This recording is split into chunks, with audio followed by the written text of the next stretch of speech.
Tiene la palabra el diputado Eduardo Conesa. Gracias, señor presidente. Antes que nada, quiero manifestar mi apoyo a este proyecto de ley del Poder Ejecutivo Nacional. Por el mismo se termina con una cantidad de juicios ignominiosos que han causado un desprestigio muy grande a la República. Por estos convenios se consigue una disminución del monto de la deuda que está en los tribunales del orden del 35%.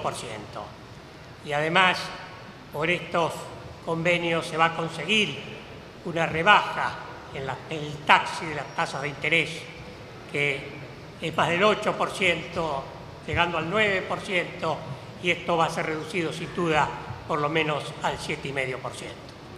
Este es un excelente acuerdo para la República Argentina.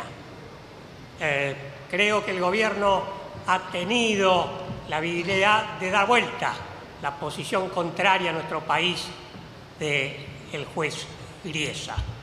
Al respecto, quiero recordar que a veces se habla de la independencia del Poder Judicial.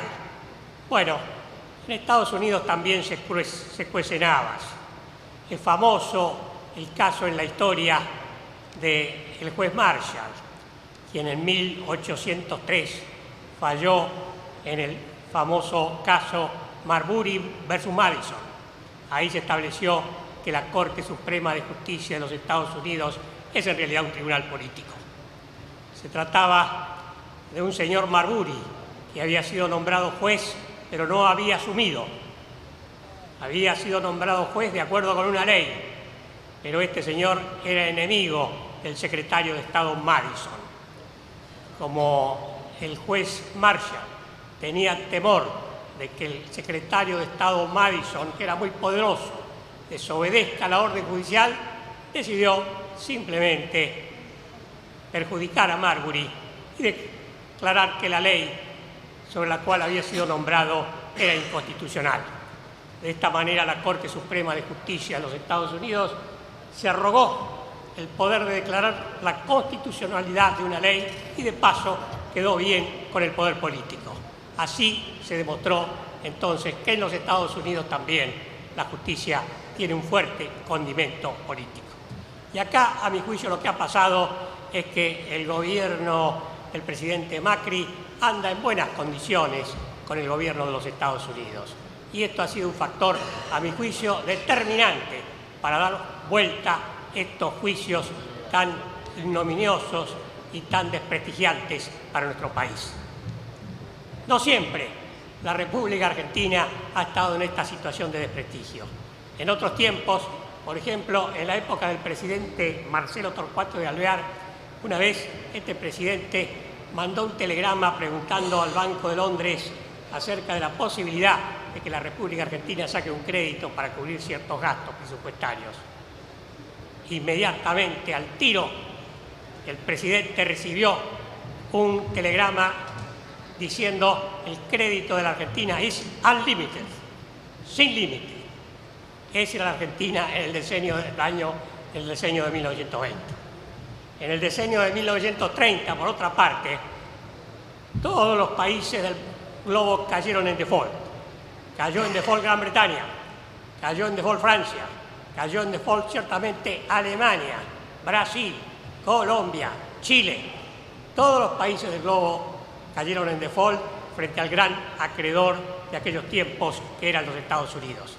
Pero el único país del mundo que pagó y honró sus obligaciones y tenía un gran prestigio en todos los mercados financieros internacionales era, señores, ¿qué país? La República Argentina. Yo creo que debemos volver a esas épocas de gran prestigio para nuestro país. Esto no quiere decir que necesariamente debemos tomar grandes cantidades de crédito. Debemos tomar el crédito cuando el crédito es necesario para ejecutar obras que tengan una alta tasa de retorno y que creen empleo y que creen muchos beneficios para el país. No necesariamente el crédito masivo. También en este aspecto quiero decir algo referente a esta situación que ha enfrentado nuestro país. El default más grande de la historia no es el del año 2001 de la República Argentina. El default más grande de la historia es el de Estados Unidos de 1971.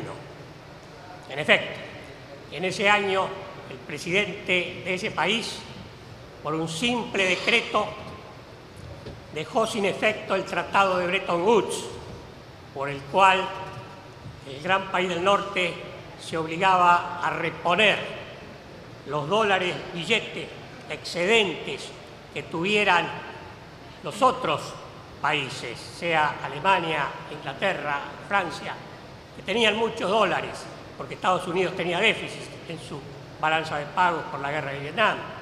Bueno, simplemente el gobierno de los Estados Unidos canceló la obligación de reponer los dólares excedentes que tenían los bancos centrales extranjeros, la obligación de entregar oro a 35 dólares la onza a bancos extranjeros, por un simple decreto. Con un simple decreto dejó sin efecto un tratado internacional tan importante como el de Bretton Woods del año 1944.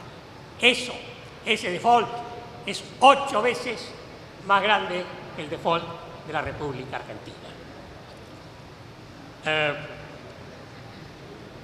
La paradoja y la importancia de esta cita proviene de que, si bien este default ocurrió el 15 de agosto de 1971, el día 30 de junio de 1972, el presidente de los Estados Unidos, Richard Nixon, el mismo del default, ¿saben a quién nombró juez federal del Distrito Sur de Nueva York? A Thomas Briesa. O sea, el presidente Richard Nixon,